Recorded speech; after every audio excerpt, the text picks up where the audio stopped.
రాత్రికాల ప్రార్థన. పరిశుద్ధుడు, మహాగణుడు, సర్వోన్నతుడు, సర్వాధికారి అయిన యేసయ్యా, నీకే వందనాలు, స్తోత్రాలు చెల్లిస్తున్నాం తండ్రి. గొప్ప దేవా తండ్రి, ఈ ఉదయకాలము మొదలుకొని ఈ క్షణము వరకు నీ కృప భద్రత నీడలో మమ్మల్ని, మా కుటుంబాలను క్షేమముగా కాచి కాపాడినందుకు వందనాలు, స్తోత్రాలు చెల్లిస్తున్నాం తండ్రి. దేవా, మేము చేసిన ప్రయత్నాల్లో మాకు తోడై క్షేమముగా మా గమ్యానికి నడిపించినందుకు వందనాలు, స్తోత్రాలు చెల్లిస్తున్నాం యేసయ్యా. నీవు మహోన్నతుడవు, మహాగణుడవు దేవా. నిరంతరము కాచి కాపాడుతూ రక్షిస్తున్నందుకు స్తోత్రాలు. కోడి తన పిల్లలను రెక్కల క్రింద దాచినట్లుగా మమ్మల్ని నీ దక్షిణ హస్తము కింద కాచి కాపాడుతూ దినదినము నడిపిస్తున్నందుకు వందనాలు, స్తోత్రాలు చెల్లిస్తున్నాం తండ్రి. గొప్ప దేవా, నీ రక్షణ సువార్త తెలియక ఎంతోమంది ప్రభా ఉన్నారు దేవా. వారు నశించి నరకానికి వెళ్ళకుండా తండ్రి, వారిని రక్షించుటకు మీరు మార్గాలు సరళము చేయండి దేవా.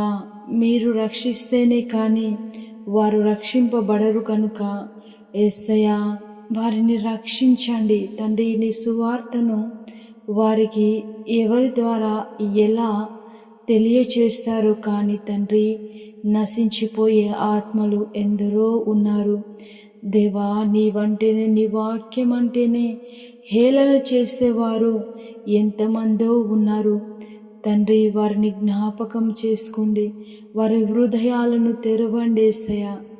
వారిలో నీ రక్షణ, నీ వాక్యమును వారికి అందించండి యేసయ్యా. వారు రక్షింపబడుటకు సహాయం చేయండి, కృప చూపించండి తండ్రి.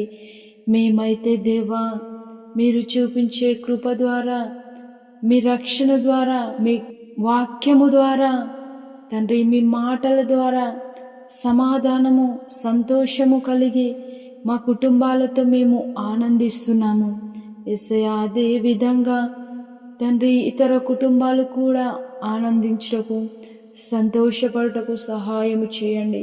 భారతదేశంను, తెలుగు రాష్ట్రాలను, ఇతర దేశాలను, ఇతర రాష్ట్రాలను జ్ఞాపకం చేసుకోండి. శాంతి సమాధానము కలిగి ప్రజలందరూ సమాధానంతో జీవించలాగున సహాయము చేయమని తండ్రి, పడుకొని చుండగా తోడై ఉండండి. రేపటి గూర్చి మమ్ము సిద్ధపరచుమని తండ్రి, ప్రశాంతమైన నిద్రను దయచేయండి.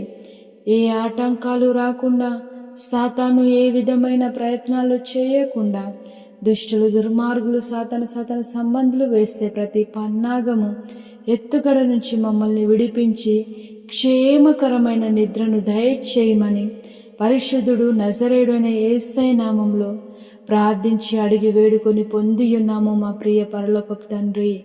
ఆమేన్.